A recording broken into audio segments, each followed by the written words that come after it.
di ayat 14, 13 sampai 17. Kalau kita tengok ini ayat pada ayat 13 terutama, bahwa innahu laqaulun fasl. Sungguhnya Quran itu kalimatnya la qaulun, ya, benar-benar firman. Ini menuntut rasa hormat kita, menuntut rasa taat kita, selain hormat taat, ya. Bahwa Quran itu nggak main-main, ya. Bahwa Quran itu bukanlah ucapan manusia. Ucapan seorang Muhammad saja enggak, gitu intinya Allah. Itu adalah ucapanku. Itu adalah firmanku. Sehingga sebenarnya ketika kita membaca Quran itu, ya, itu resapi itu seolah-olah kita sedang melafalkan kembali firman-Nya Allah. Bayangkan. Jadi harusnya ada satu kebanggaan, selain kebanggaan itu gemetar. Makanya ada satu ayat dalam Al-Qur'an itu gini.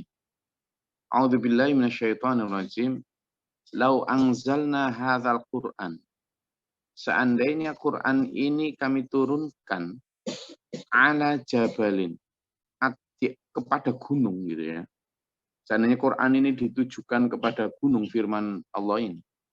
La ra'aitahu, kamu akan melihat gunung itu sungguh-sungguh khasyi'an mutasaddian, tunduk hancur lebur. Ya. Min khasyatillah, karena takutnya kepada Allah. Loh, gitulah. Gunung itu terdiri dari apa? Bebatuan. Gunung bahkan sebagian terdiri dari nikel. Gunung bahkan sebagian terdiri dari bahan-bahan yang dipakai untuk tembaga, timah, dan lain sebagainya. Semen pun diambilkan dari gunung, beton itu. Loh, sekuat itu, tetapi saking maha kuatnya firman Allah, isinya itu bisa menghancur leburkan gunung. Tetapi coba ketika disampaikan kepada manusia, ya, naik geles saja, enggak. Orang Jawa bilang, gak biblak blas bedeges saja. Saking apa? Saking hati manusia itu kal hijaratun au asyad qaswah. Hati manusia itu seperti batu, bahkan lebih keras daripada batu. Quran juga itu menyatakan. Jadi di satu sisi Quran menyatakan bahwa sesungguhnya kalau andaikan yang mendapat beban amanah untuk mengamalkan Quran itu adalah gunung, artinya seandainya firman itu disampaikan kepada gunung, maka la ra'aitahu khasyi'an mutasaddian min khasyatillah. Maka kamu akan melihat Quran, gunung itu hancur lebur, buyar, ya, karena takutnya kepada Allah. Nah, sekarang kita lihat apa sih yang membuat Quran itu sampai begitu dahsyatnya. Quran itu pembeda antara hak dan batal. Di sini disebut innahu laqaulun fasl, disebut faslun. Faslun itu pemutus. Pemutus apa antara hak dan batal? Antara nadhiran, saya sering sampaikan, dia adalah basyiron, sebagai pembawa berita gembira, wa nadhiran, dan pembawa peringatan. Lah ini manusia kebanyakan sekarang itu yang disampaikan hanya basyiron saja. Tidak ada nadhironnya. Jadi citra agama itu sekarang hanya indah. Padahal agama itu harus juga bercitra tegas. Ya, seperti misalnya citra polisi. Kalau citra polisi itu diwakili oleh Binmas, pembinaan masyarakat, itu yang tampil adalah wajah-wajah kepolisian yang memang apa? Ramah, penuh senyum, bahkan mungkin cara bicaranya pun, tapi bagi yang wajah satunya, yakni wajah reserse, wajah Jatanras misalnya, Subdit Jatanras yang menangani kejahatan dengan kekerasan, itu ya yang garang-garang. Dan memang harus begitu. Apalagi penjahat-penjahat yang kambuhan itu kan nggak bisa ditangani dengan pendekatan lemah lembut. Ya, itu sudah. Jadi nanti bukan begitu Pak Bakrul. Betul Pak Bakrul. Jadi Gus. Polisi yang bagian apa ya karo bima, apalagi misalnya bagian yang serse itu rambutnya panjang, malah mirip itu loh. Ya kan? Nah, Quran itu juga menggambarkan misalnya kengerian neraka, menggambarkan tentang ancaman neraka itu begitu dahsyatnya. Kengerian, zaman baca sendiri. Sementara yang menggambarkan surga, menggambarkan kasih sayang, menggambarkan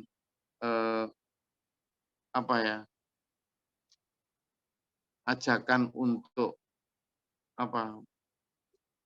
bahwa Islam itu damai, lemah lembut, penuh cinta. Iya, di satu sisi memang begitu. Itu untuk amar ma'rufnya.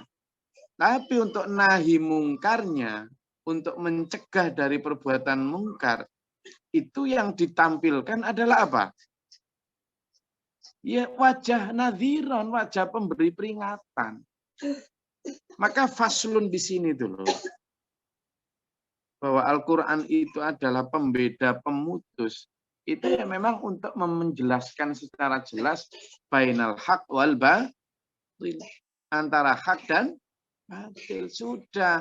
Tidak ada lokasi abu-abu dalam Islam itu, tidak ada, Lur. Tidak ada. Nah sekarang ini makin ke sini, makin banyak orang pintar, tapi pintar membuat abu-abu. Kenapa? Biar nyaman, biar aman. Karena kalau menyampaikan yang hak adalah yang hak, yang batil adalah batil, cenderung dianggap radikal, sikil. Ya kan? Khawatir dijauhi oleh mustami'in. Khawatir tidak laku. Tidak diundang lagi. Saya sewering itu. Diundang ya ke satu acara. Saya sampaikan dengan tegas, jelas, lugas, tuntas. Lah tetapi kan tidak semua orang suka yang tuh tegas, lugas tuh. Iya tuh. Tidak semua. Banyak orang yang suka apa? Abu. Biar kenapa? Memberi peluang orang untuk menerjemahkan atau menafsirkan menurut nafsunya masing-masing. Jadi kalau di sini faslun, ya faslun, itu bukan sesuatu yang di sini disebut. Wa ma huwa bil hazal. Dan Quran itu bukan untuk main-main. Apalagi dibuat analogi-analogi sesuai dengan pikiran kita. Bukan. Nah ini kan sekarang yang laku keras itu kan yang apa? Yang sesuai dengan nafsu. Nah, makanya diundang ya. Begitu sudah saya jelaskan tuntas, jelas. Sebagian itu, wah, luar biasa Gus. Bagaimana itu cara, tapi ya berat gimana Gus. Tapi memang benar begitu Gus. Tapi gimana kondisi sekarang kayak gini, bla bla bla bla bla bla. Sebagian besar, kalau misalnya rutin gitu gimana Gus? Pikiran saya, enggak. Tidak akan terjadi rutin karena apa? Sebagian mesti gak seneng.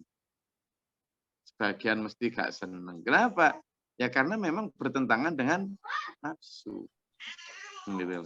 Makanya Quran juga menyampaikan, A'udzubillahi minasyaitonirrajim, fakullama ja'akum rasulun bima la tahwa anfusukum. Kenapa sih tiap kali datang rasul yang datang bima la tahwa anfusukum dengan membawa sesuatu yang tidak cocok dengan nafsu? Kok istakbartum, kamu menyombongkan diri. Lalu fafariqon, sebagian dari rasul itu kadzabtum, kamu dustakan. Bahkan fafariqon, sebagian dari rasul itu taktulun, kamu bunuh. Kenapa coba? Karena bima la tahwa anfusukum. Nah,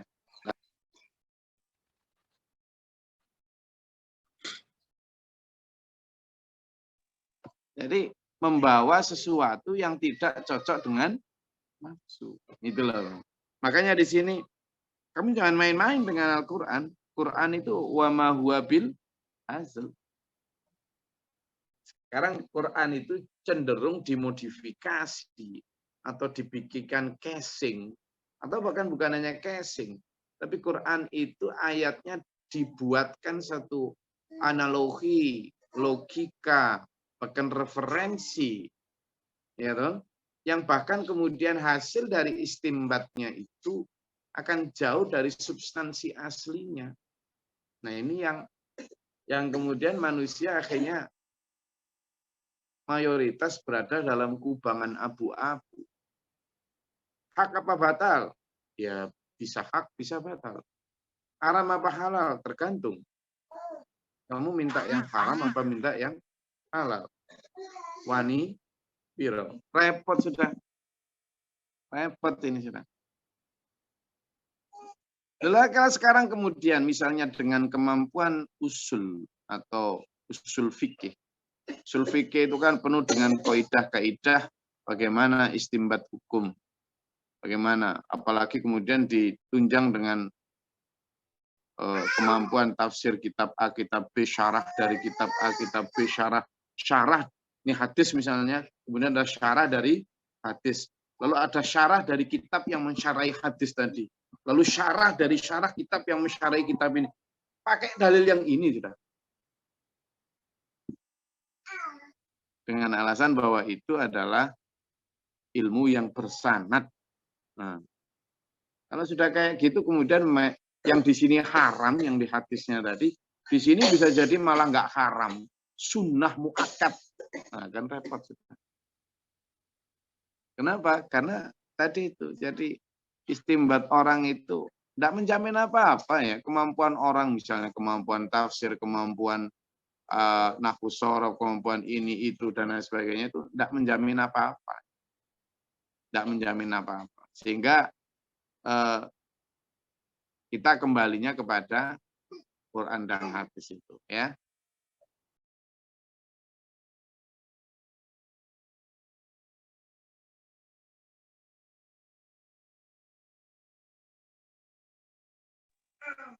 Ya. Jadi itu innahum yakiduna kaita wa akidu kaita. Dan sesungguhnya mereka orang-orang kafir ingin berbuat tipu daya apa? Satu di antara tipu daya tentang Al-Qur'an itu adalah mereka mencoba memalsukan Quran. Kalau di zaman dulu mereka mencoba membuat tandingan Quran. Apa? Membuat tandingan Quran. Ada banyak itu orang-orang Arab saat itu yang dikenal sebagai penyair-penyair tingkat tinggi itu mencoba untuk membuat tandingan Quran. Lucu tandingannya, nanti sama Google sendiri ya. Salah satu catatan sejarah di masa itu. Karena Quran itu rima katanya bagus. Misalnya begini. Wassama'i wattariq, wa ma adraka mattariq, an-najmu tsaqib. Nah, ini rima katanya kan ai gitu ya. Misalnya nanti di surat Al-A'la, Sabbihis rabbikal a'la alladzi khalaqa fasawwa. Ini kan rima katanya aa semua nih. Walladzi, jadi prosanya itu jelas. Nah, mereka bikin itu.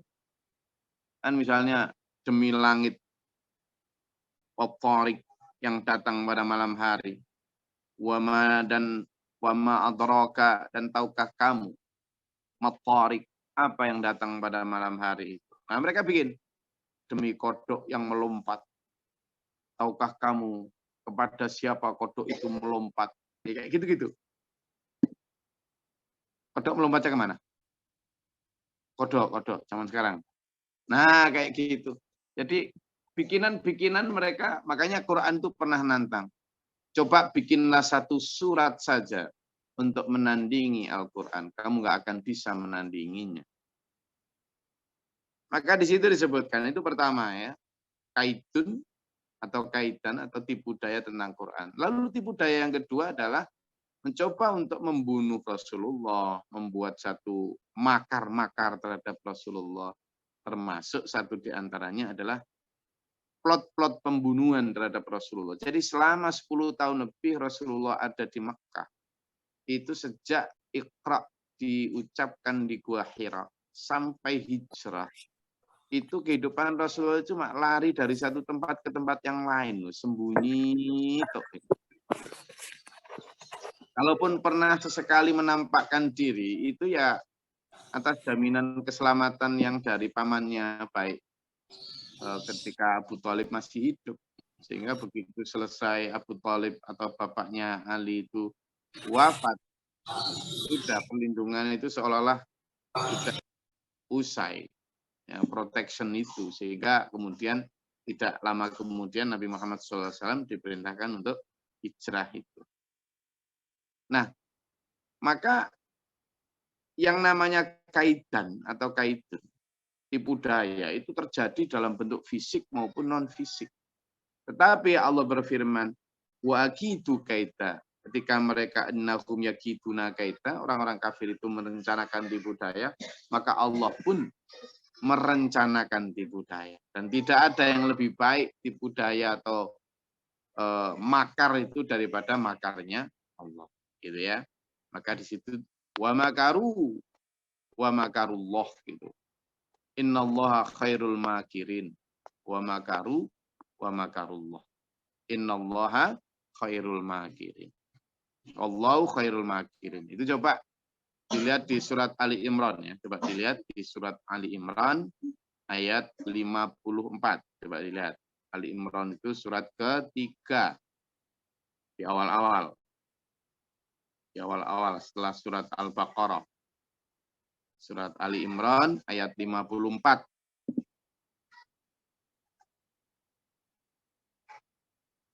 Sudah ketemu? Gus. Surat Ali Imran ayat 54. Boleh dibaca?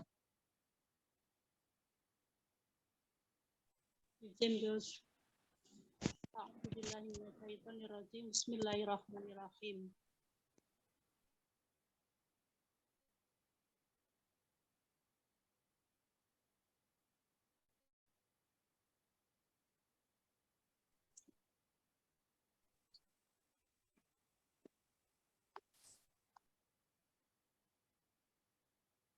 Oh, siapa tadi? Bu Ririn apa Pak Wid apa Mbak? Siapa tadi? Silakan.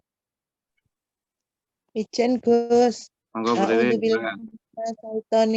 Bismillahirrahmanirrahim. Dan mereka orang-orang kafir membuat tipu daya, maka Allah pun membalas tipu daya. Dan Allah sebaik-baik membalas tipu daya. Shadaqallahul adzim. Nah, itu. A'udzubillahi minasyaitonir rajim wa makaru wa makarullah. Wallahu khairul makirin. Jadi kalau kita misalnya mendengar ada upaya-upaya makar terhadap diri kita karena kita menjalankan agama Allah, maka sampean bersandar saja kepada Allah. Bersandar saja kepada Allah ya. Karena tidak ada makar yang lebih baik daripada Allah. Nabi Muhammad SAW sudah mau dibunuh dulu. Sudah mau dibunuh, sudah plotnya itu sudah jelas dan tidak mungkin lolos. Tidak mungkin lolos. Seluruh penjuru kota Mekah itu sudah dijaga. Sudah, ini waktunya dibunuh. Muhammad harus mati. Itu. Sudah harus mati. Ali bin Abi Thalib jaga di depan. Boleh. Nggak ada siapa-siapa. Nabi Muhammad SAW sudah sendirian. Itu. Ya. Dan ternyata malam itu yang sudah plotnya harus dibunuh, atas kuasa Allah, Allah memberi firman kepada Nabi Muhammad untuk keluar. Dan pintu belakang itu Ali bin Abi Thalib yang diperintah untuk gantikan tidur.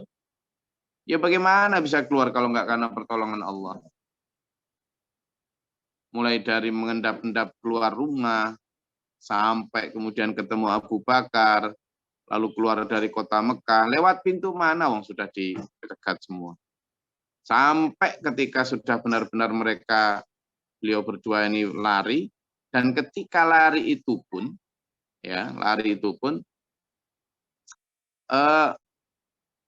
sempat berhenti di goa, dan itu sudah kesusul. Mereka ini, orang-orang Mekah ini, selain petempur-petempur hebat, mereka juga pemburu-pemburu hebat. Ya. Mereka ini pemburu-pemburu hebat. Ya. Sehingga pencari jejaknya itu pathfinder gitu istilahnya ya. Ada dalam pasukan itu pasukan yang khusus pencari jejak, pathfinder. Nah, itu orang hebat itu. Nah, mereka juga punya, ketemu Rasulullah, berada di mana? Di goa. Tetapi kenapa mereka tidak menemukan? Ya Allah sendiri yang membuat makar, yang membuat kaitan. Dengan cara memerintahkan burung-burung itu untuk membuat sarang di depan pintu goa. Siapa yang? Ya Allah. Gitu.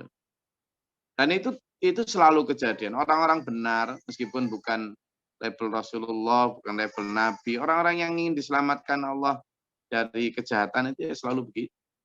Dengan caranya Allah sendiri. Ya. Dulu Pak Guru Mukhtar tahun 65 itu, karena melarang orang untuk saling bakar-bakaran, melarang orang untuk membunuh dengan membabi buta. Nah, orang yang dilarang ini jengkel. Karena waktu tahun 65 itu kan politik gelap gulita ya. Bangsa juga saling bunuh, saling ini. Nah, maksudnya ya sudahlah. Kalau ada misalnya nggak bisa dicegah, minimal jangan saling gitulah. Nah, dipikir Pak Guru ini melindungi. Termasuk misalnya ada beberapa orang PKI yang underbonya PKI itu kan orang-orang dulu kayak BTI, Kerwan, itu enggak tahu apa-apa tentang ideologi PKI. Mereka lahirnya juga tetap Muslim. Tapi memang abangan ya. Nah, waktu mereka mau dibunuh itu akhirnya banyak yang tobat. Walaupun tobat dimanapun, tapi kata Rasulullah kan orang yang kalau sudah tobat, meskipun la ilaha illallahnya masih di bibir, enggak boleh dibunuh, kan gitu. Udah jelas itu. Nah, orang itu tobat, akhirnya berjilbab. Nah, tidak ada, jangankan kok kemudian orang lain. Kerabatnya pun loh, kalau si A, si B itu misalnya sudah dicap mau dibunuh. Kerabatnya itu jangankan kok berani nampung. Saling nyapa di jalan aja tidak ada yang berani itu. Nah, mereka ini datang ke rumah Pak Guru. Pak Guru Mukhtar. Nah, di situ ditampung, dikasih makan, ya kemudian diajarin taubat.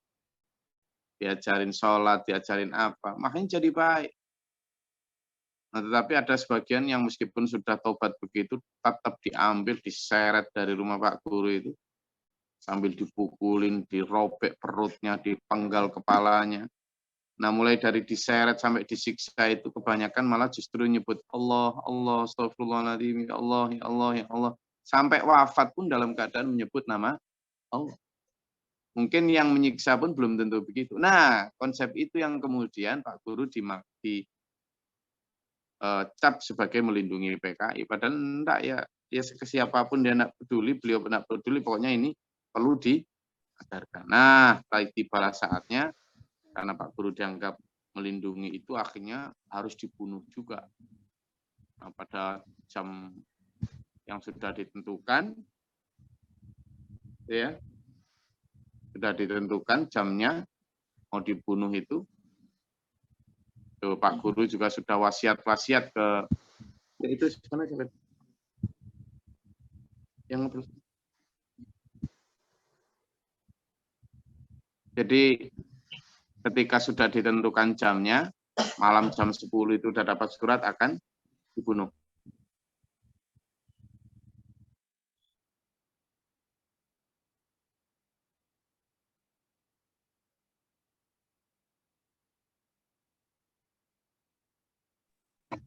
Nah, pada saat sudah ditentukan, Pak Guru juga sudah wasiat itu ke istri, ke ibu beliau, ke istri beliau. Wasiat tentang kalau nanti kamu mau nikah lagi, silahkan, anak-anak juga warisannya di sini dan sebagainya. Itu sudah jelas. Kamu nanti bagaimana dan lain sebagainya. Sampai kemudian tangisan itu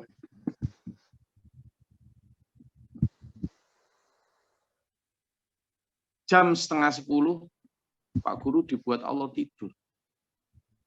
Padahal dalam kegentingan kayak gitu. Dibuat Allah tidur. Harusnya tidak bisa tidur. Nah, karena tidur, terus kemudian di luar oleh Allah dibikin, ya karena kuasa Allah sendiri ya. Angin ribut campur hujan deras sekali. Padahal itu di setiap perempatan itu sudah dijaga itu oleh orang-orang yang mau membunuh beliau. Desa itu sudah tidak boleh rapat lah. Rapat sekali dijaga oleh mereka-mereka yang hendak membunuh. Nggak mungkin keluar. Lah karena ada angin ribut, pohon-pohon tumbang itu sehingga jam 1, setengah 1 malam itu beliau baru bangun.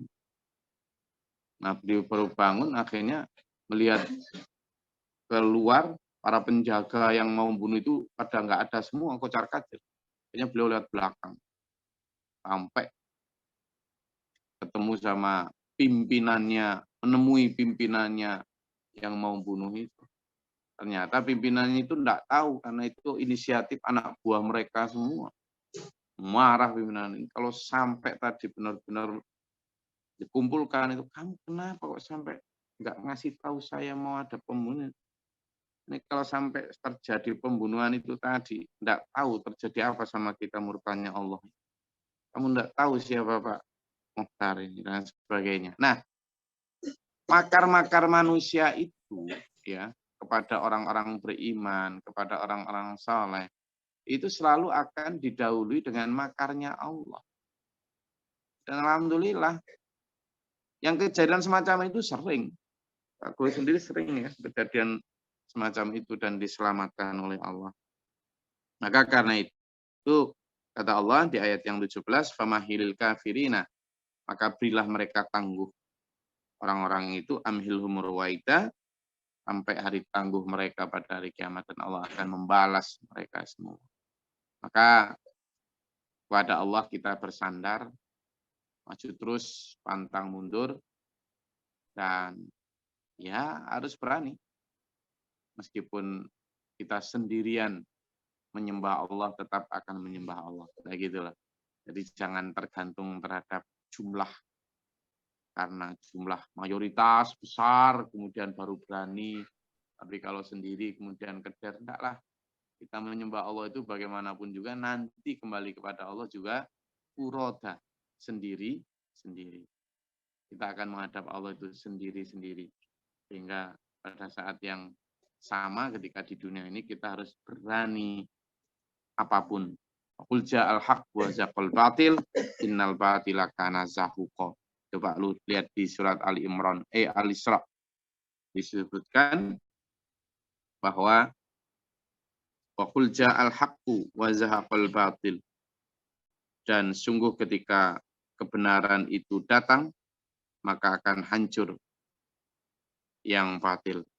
Dan benar-benar yang batil itu akan hancur. Ya. Jadi kalimat itu menandakan kepada kita bahwa kita ini jangan ragu dalam menjalani kebenaran. Silakan, ada yang mau ditanyakan? Monggo.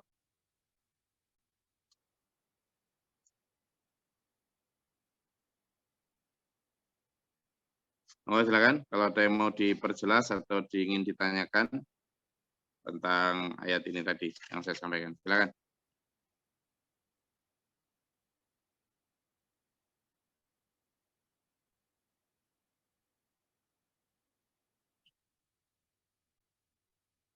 Yang kebenaran datang, hak akan hancur, itu di surat Al-Isra ayat 81 ya. Kalau ingin baca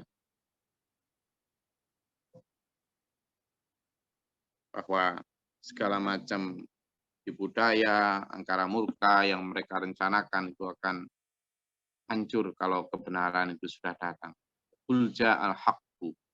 Dan katakan bahwa ketika datang kebenaran, wa zahaqal batil, dan kebatilan itu akan lenyap. Karena innal batila, karena sungguh batil itu kana zahuqa, pasti akan lenyap. Ketemu ayat 81 surat Al-Isra. Ada yang menanyakan? Silakan. Kalau nggak ada, kita ngopi bareng. Assalamualaikum Gus. Salam.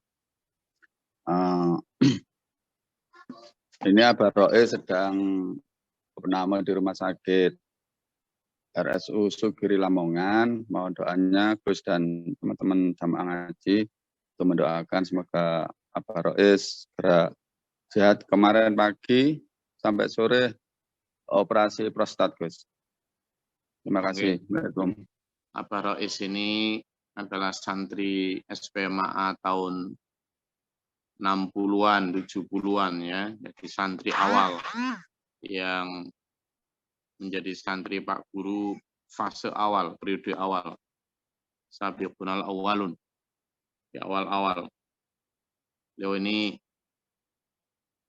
selain santri juga adik ipar dari Pak Guru ya. Kita doakan beliau ini pernah ditugaskan untuk membuka cabang di Kalimantan Timur dan berbagai penugasan yang sangat banyak sekali.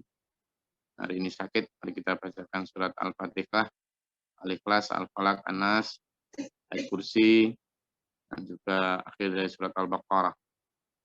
Semoga Allah memberikan kebaikan lahir batin. Al-Fatihah. Qul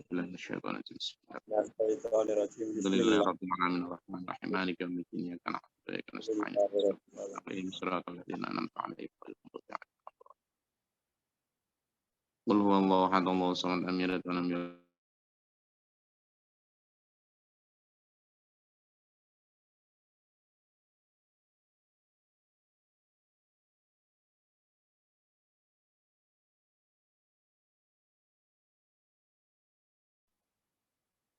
Alladzi yashfa'u 'indahu illa bi'idhnihi.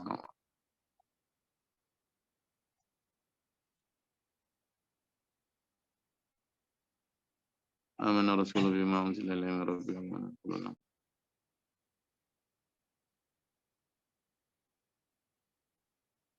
Rabbana la tu'akhidhna in nasina.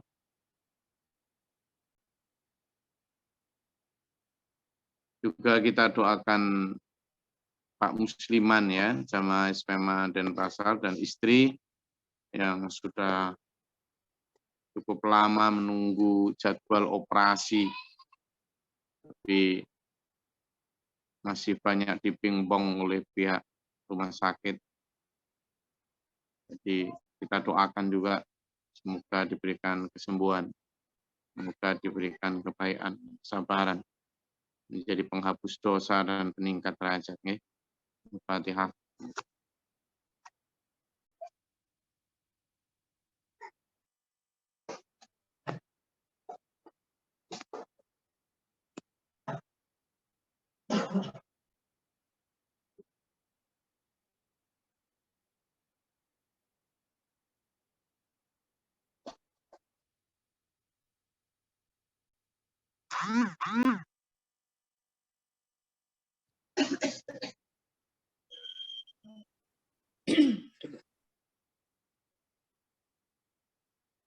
Alhamdulillah. Oke. Ada yang tanyakan tentang ayat ini tadi? Silakan.